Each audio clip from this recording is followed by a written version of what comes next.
Criei um mundo virtual para os meus OpenClaw poderem conversar entre eles e para eu poder gerenciar e ver o que cada um está fazendo. Eu fiz tudo isso usando o Cursor 3.0, a nova versão do ex-fork do VS Code, que agora conta com uma versão completamente nova, escrita do zero em Rust. E é isso aí que vocês estão ouvindo mesmo. Cursor AI não é mais fork do VS Code. Nesse vídeo eu vou te mostrar o que chegou na versão 3.0 e o que muda e qual impacto isso tem na sua vida, no seu dia a dia, na hora de escolher uma ferramenta de IA. Bora pro vídeo. Galera, o Cursor cruzou a fronteira de 2 bilhões de dólares em receita já nesse ano de 2026. Ele dobrou a receita dele em 3 meses. E a ideia deles aqui é que o Cursor deixe de ser só mais um fork do VS Code com autocomplete e seja um fork do VS Code com autocomplete e também uma plataforma multi-agentes.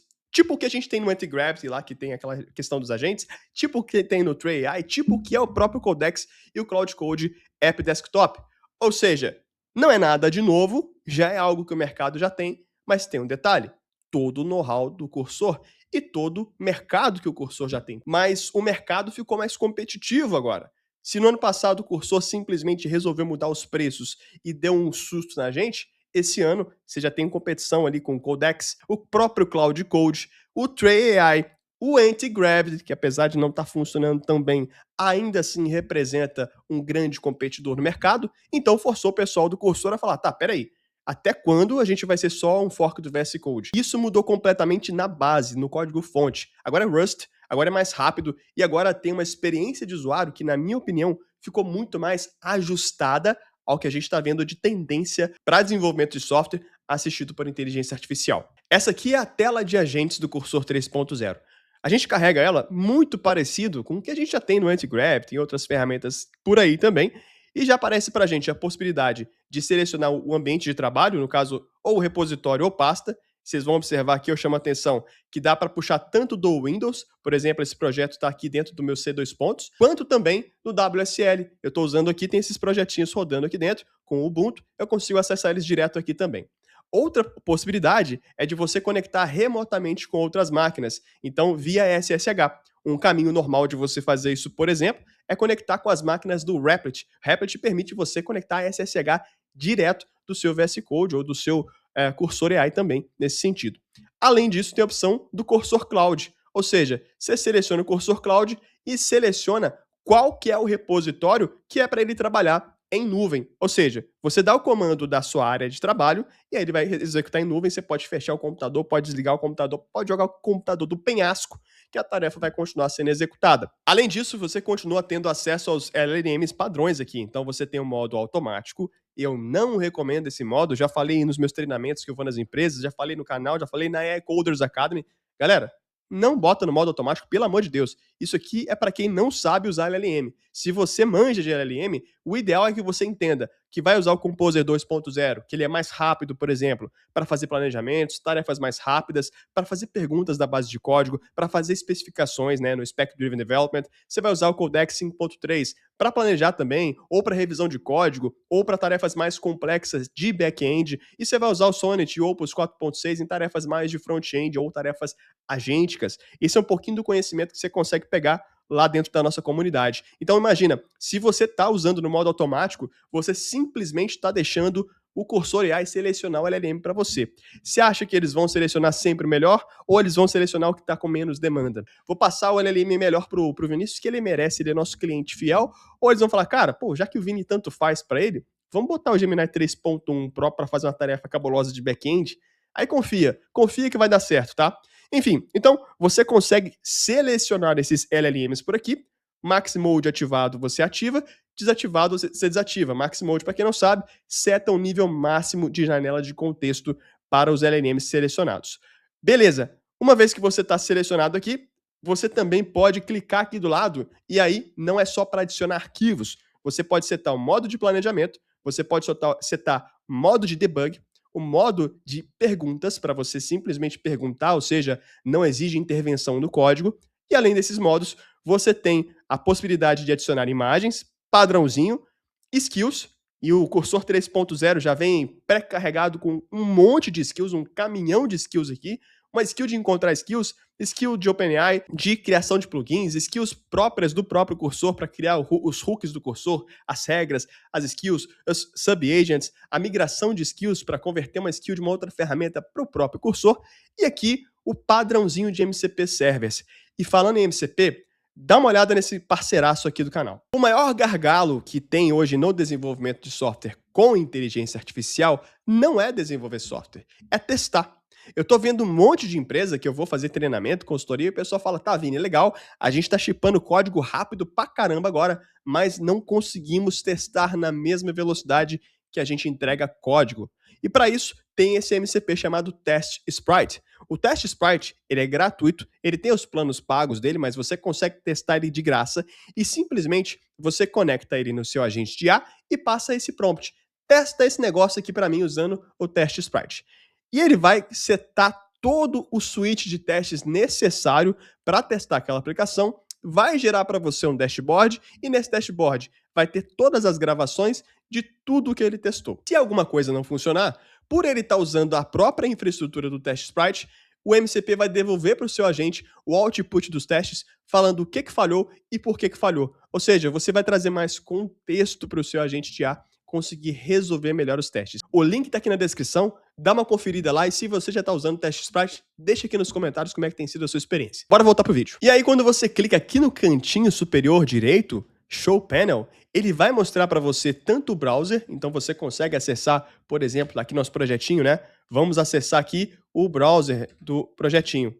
Tá aqui, então você tem essa visualização lateral, você consegue mudar aqui o posicionamento, o nosso escritório está aqui, os nossos agentes trabalhando, quanto também você consegue ter acesso à própria ferramenta do Git. Então tá aqui, ó, todos os arquivos que foram alterados nesse projeto, estão precisando de fazer commit, na verdade, não foram commitados ainda, para eu fazer o quê? A revisão de código.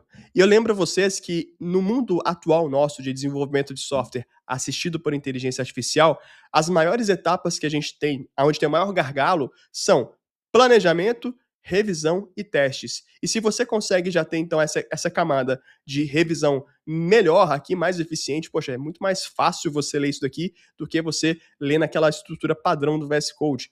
Você já tem uma interface mais friendly aqui, bem parecido com a interface de revisão de código do próprio GitHub. Só que tem um detalhe, eu consigo selecionar aqui e dar um comentário, e esse comentário já passar diretamente para o agente, para a interface do agente. Ficou bem interessante essa abordagem deles aqui. Além disso, a gente pode também acessar a linha de comando, está aqui disponível, no meu caso o WSL, e também eu consigo acessar aqui do lado os arquivos para fazer a gestão deles. Então tem aqui os arquivos dos meus componentes, tem a pastinha do Test Sprite aqui com os testes que ele executou, tá tudo bonitinho montado aqui dentro. Eu consigo ainda clicar no botãozinho de mais, abrir uma nova aba e determinar se essa aba vai ser do tipo Git, né, uma aba do tipo terminal, uma aba do tipo navegador de internet ou uma aba do tipo file. Eu posso ter múltiplas abas abertas aqui de browser e de files. Então, ficou uma coisa bem legal, bem enxuta, e se eu quiser arrancar fora, é só clicar aqui do lado e some tudo de uma vezada só. E aqui está a execução do prompt que eu dei lá no começo para ele criar para a gente essa aplicação. Então, eu nem fiz PRD nem nada, tá, galera? Eu falei, ó, cria aqui uma aplicação React de uma tela de gestão de OpenClaw Agents. A ideia é ser uma plataforma central para visualizar e gerenciar tudo que os agentes estão fazendo e o histórico de conversa. Faça com dados mocados. O muito louco é que eu fiz esse cara com o Composer 2 Fast, que é esse LLM atual aqui do próprio Cursor AI. Então, cadê? Ó, Composer 2 Fast. Esse cara, ele é muito rápido mesmo, e está executando muito bem. Ele é uma versão fine-tuned do Kimica 2.5, que teve ali o Reinforcement Learning dentro dele, ou seja, o Cursor AI melhorou esse LLM usando os dados que o Cursor tinha, e tá bem interessante. A entrega dele tá muito boa. A primeira entrega foi feita com ele, não curti, daí eu fui inteirando, fui trocando ideia aqui com o chat, testando mesmo, para até que ele chegasse nesse resultado que está aqui agora. Então, qual que é a ideia? Eu tenho os meus OpenClaw Agents aqui trabalhando, tem aqui o Code Sentinel, tem o Researcher Alpha, tem o Support Liaison, tem o Content Forge e tem o Watchdog aqui. Então tá todo mundo trabalhando no escritório. Enquanto eles estão trabalhando, eles vão falando, ó, tô corrigindo os bugs, o outro aqui, quer ver? Vamos ver uma mensagenzinha de algum dos outros aqui. Bando de preguiçoso, cadê? Aqui, ó, PR aberto, rodando testes. Esse aqui acabou de fazer o looks good to me, na verdade. Build verde. Então tá todo mundo trabalhando. Se eu quiser editar um desses OpenClaw Agents meu, ó, o cara tá andando aqui agora. Eu posso clicar em cima de um deles e ele vai trazer para mim as configurações, as conversas, configurações desse próprio agente, do que ele pode fazer, as integrações que ele pode fazer ou não, e aqui eu consigo ir um a um editando eles. Então, escritório 2D, visualizando eles, meio que saber se eles estão trabalhando ou não, se algum deles cair, eu vou ver, caiu, sumiu aqui dentro, e aí eu consigo editar as configurações sem precisar de abrir diretamente cada um dos meus agentes lá dentro do OpenClaw. E fala aqui nos comentários se você já tem alguma coisa parecida, se você já pensou em fazer algo assim, ou se você achou a ideia massa e vai fazer você também. Fiquei surpreso que ele não moeu meu plano no mês inteiro, ele conseguiu segurar bem o plano Pro, mas isso usando o Composer 2 Fast. Eu não estava usando os modelos da Anthropic, senão eu tenho certeza que esse plano tinha acabado bem rápido. Mas há tempos atrás, se eu quisesse usar o Cursor AI, cara, eu garanto para você que esse plano de $20 não ia durar nem 3 ou 4 dias no ritmo de codificação que eu uso. Eu fiquei surpreso que ele conseguiu atender bem aqui, usando pouco, tá? Não usei ele como ferramenta principal, mas ele atendeu bem e não acabou rápido os créditos. Já parou para perguntar por que a Anthropic não tem o próprio editor de código dela? Por que a OpenAI não tem o próprio editor de código dela? Será que é falta de dinheiro ou será que é uma visão de negócio? O que o Cursor 3 trouxe pra gente é que a visão de OpenAI e Anthropic estão muito alinhadas com a visão da Cursor agora. Eles estão muito mais focados em plataformas agênticas para codificação do que necessariamente editores de código. E isso é meio óbvio porque não faz mais sentido você editar código na mão, faz mais sentido você gastar mais tempo planejando a tarefa, fazendo um bom Spec-Driven Development e revisando esse código que foi gerado por inteligência artificial. Afinal de contas, se você confiar na guruzada da internet aí que fala que você não precisa saber de nada, no final do dia, se você não revisar o seu código, você não vai saber de nada que está acontecendo nessa base de código. E aí não adianta de nada você ter uma base de código que você não conhece.